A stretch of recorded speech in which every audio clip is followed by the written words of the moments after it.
bereaved families are yearning to read the report line by line, page by page, in a quest to closure, in a quest for a closure to the many questions they have over the tragic incident. At this point, it is worth highlighting that the Commission's conduct erodes the trust and integrity, if any, Malawians had in it and the presidency. In view of the above, SIDED hereby challenges Justice Alide to immediately release the report or admit that he has defied the President's directive. That will mean Justice Alide is risking his own credibility and that of the report, if any. Simply put, Malawians cannot trust President Chakwera with such a report, more so given that a sham of a commission of inquiry on the arrest of former Anti-Corruption Bureau Director Martha Chizuma, released, which allegedly had some of its pages removed, and sadly, the President is still sitting on that report. He is also still sitting on 3 other reports, namely on the killings of the persons with albinism, on the public sector reforms prepared by some eminent sons and daughters of the land, led by Vice President Chirima, and the COVID-19 response funds. In the interest of transparency and accountability, the Justice Alide-led Commission of Inquiry spent 200 million of Malawians' hard-earned taxes in that attempt to get satisfying closure of the tragic aircraft incident.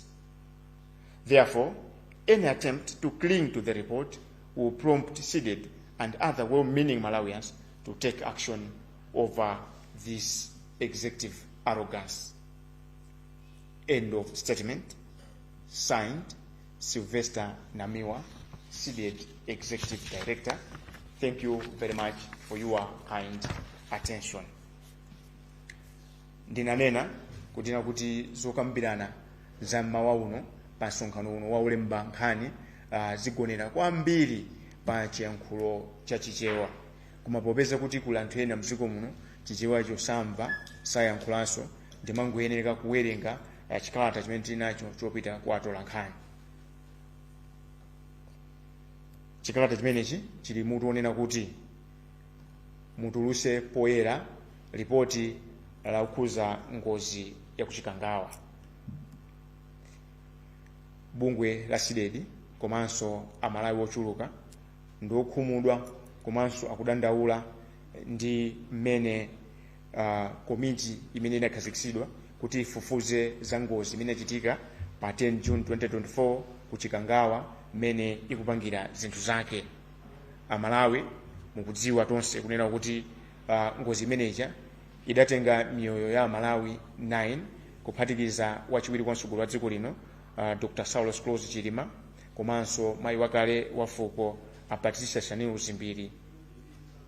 Koma zikuoneka kuti ripoti ili ngakhale anthu amalikayikira palowa njomba zimene zikuoneka ngati zachibwanabwana mmene akulipangira. Lero ndikuyankhula pano patha masiku 3 pamene amalawi adamvesera ripoti limeneja likuwerengedwa.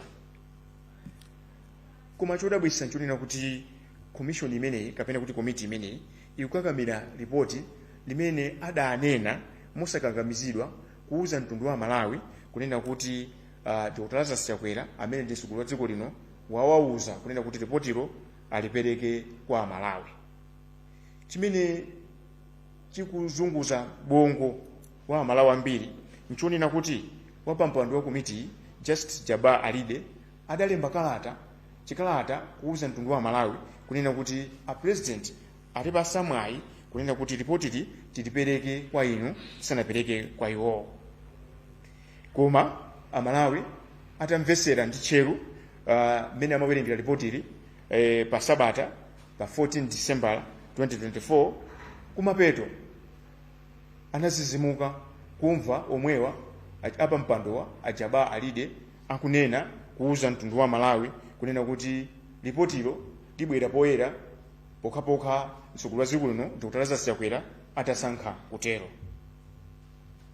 Apatu zikutanthauza zinthu ziwiri. Nkutheka kuti wapampando wa komiti a Justice Jaba Alide ananamiza mtundu wa Malawi. Kapena nkutheka kuti Dr. Lazarus Chakwera ndi amene ananamiza Amalawi. Apo ayi mwina tikunena kuti nkutheka Dr. Lazarus Chakwera adapereka chilamulo chona kuti ripoti ligawidwe, koma a Jaba Alide pasifukwa zimene akuzidziwa okha asankha kunyozera mawu amene mtsogoleri wa dziko lino adanena. Ndicho linga chonena kuti aziligwiragwira ripotilo ndi kumapanga zimene iwo akufuna. Ndinene pano kuti Amalawi onse ambiri kuphatikizapo ifasilili tikunena kuti ripoti limene ndi lopanda pake, angotayisa ndalama za Malawi komanso kuwatayisa Amalawi kumvesera ripoti limene cha pafupifupi 5 hours. Koma zambiri tiyankhula ripoti limene akatipasa poyera tikawerenga mwasatane. Ndimafunanso ndisindike apa kunena kuti Amalawi akhala ndi chidwi kudikira ripoti limene cha kuyambira mu Juni. Makamaka amene akudikira ndi chidwi kwambiri ndi mabanja okhuzidwa ndi ngozi imeneja, amene akanakonda akanawerenga. Dr. Lazarus Chakwera ali ndi mbiri yonena kuti samatulusa poyera ripoti la kafukufuku. Ife